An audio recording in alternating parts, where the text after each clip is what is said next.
নেমু টেঙাৰ গছৰ বা জলকীয়াৰ গছৰ বা বিভিন্ন ফুলৰ গছৰ পাতবোৰ আপোনালোকৰো লেৰেলি যায় নেকি?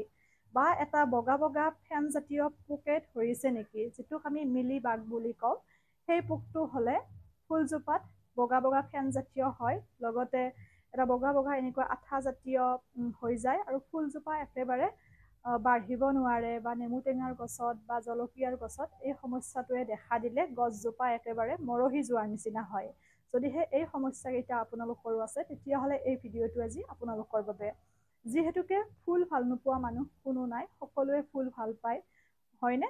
গতিকে ফুল ভাল পালে আমি ফুলজোপা কেনেকৈনো সতেজকৈ ৰাখিব পাৰোঁ, সেই চিন্তাটো প্ৰত্যেক মুহূৰ্ততে থাকে। তেনে ক্ষেত্ৰত যদি ফুলৰ টাবত পৰুৱা হয় বা ধৰি লওক বিভিন্ন পোক পতংগ অনিষ্ট কৰে, বহুত বেছি বেয়া লাগে। বিভিন্ন কীটনাশক দ্ৰব্যটো বজাৰত পায়েই, কিন্তু যদিহে আমি ঘৰুৱা একেবাৰে সাধাৰণ পদ্ধতিৰে এই সমস্যাসমূহ সমাধান কৰিব পাৰোঁ, বহুত বেছি ভাল, নহয়নে? কাৰণ আমি পয়জনবোৰ দিলে কেতিয়াবা ভালতকৈ বেয়া হৈ যায়, পোহনীয়া জীৱ জন্তু থাকিলে, বা তাৰ চেণ্টটো আমি নাকেৰে লোৱাটোও বহুত বেছি বেয়া, ক্ষতিকাৰক নিজৰ কাৰণে।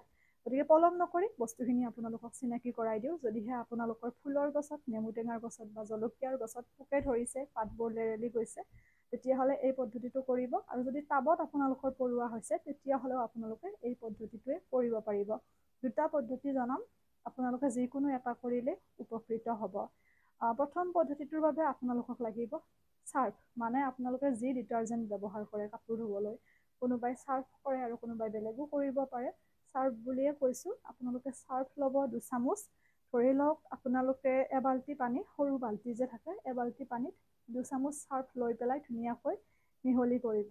মিহলি কৰি আপোনালোকে সেইখিনি খুব সুন্দৰকৈ স্প্ৰে বটলত ভৰাই আপোনালোকে স্প্ৰে কৰি দিব। সপ্তাহত এবাৰকৈ স্প্ৰে কৰিবচোন। তেতিয়া আপোনালোকৰ কোনো ফুলতে পোক নধৰে, বা আপোনালোকৰ জলকীয়াৰ গছ, লেচেৰাৰ গছ, নেমু টেঙাৰ গছ, এইবোৰতো আপোনালোকৰ পাতবোৰ লেৰেলি কেতিয়াও নাযায় আৰু কোনো পোকে অনিষ্ট কৰিব নোৱাৰে। চাৰ্ফটো বহুত বেছি ভাল, জিকাৰ গছতো আপোনালোকে দিব পাৰে। নিজে ব্যৱহাৰ কৰি উপকৃত হৈছোঁ, সেইবাবে আপোনালোককো জনাইছোঁ। এতিয়া আহিছোঁ, যদি আপোনালোকৰ ফুলৰ টাবত বহুত বেছি পৰুৱা হৈছে, তেতিয়াহ'লে এই পদ্ধতিটো আপোনালোকে অৱলম্বন কৰিব পাৰে। যথেষ্ট উপকৃত হ'ব।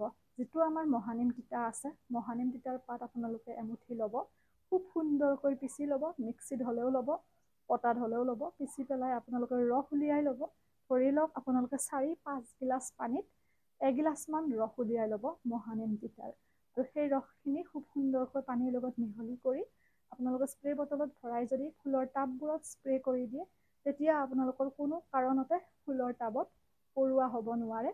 লগতে আপোনালোকৰ যিবোৰ পোক হৈছে, বা মিলিবাগ, বগা বগা ফেনজাতীয় পোকটো, সেইটো আপোনালোকৰ কেতিয়াও নহয়। আপোনালোকে মহানিম তিতাৰ পানীটো যিটো ক'লোঁ, স্প্ৰে কৰি থাকিব। আৰু জলকীয়াৰ গছ, নেমু টেঙাৰ গছতো আপোনালোকে স্প্ৰে কৰি থাকিব পাৰে। পৰুৱাও হ'ব নোৱাৰে আৰু অইন পোকেও অনিষ্ট কৰিব নোৱাৰে। মই বহুত বেছি ফুল ভাল পাওঁ আৰু বহুত সৰুৰ পৰা ফুল ৰোপণ কৰোঁ। এতিয়াও আছে, অকণমান যত্নৰ অভাৱত সৰু হৈছে আগতকৈ বাগিচাখন, আকৌ আৰম্ভ কৰিম। গতিকে কিছু সমস্যা বুজিব পাৰোঁ।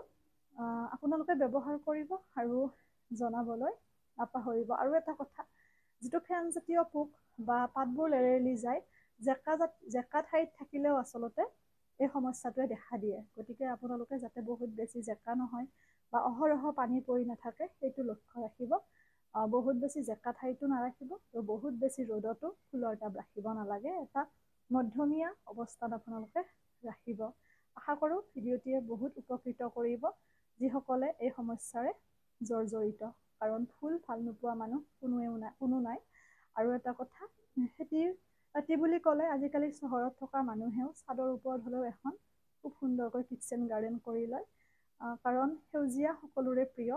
গতিকে এই সমস্যাখিনি সকলোৰে হয়, গাঁৱত থকা মানুহৰো হয়, চহৰত থকা মানুহৰো হয়। গতিকে আপোনালোকে ব্যৱহাৰ কৰিব আৰু মোক জনাব। এৰিছোঁ, সকলো ভালে থাকক, সুস্থ থাকক, হাঁহি থাকিব। ভিডিঅ'টো যিমান পাৰে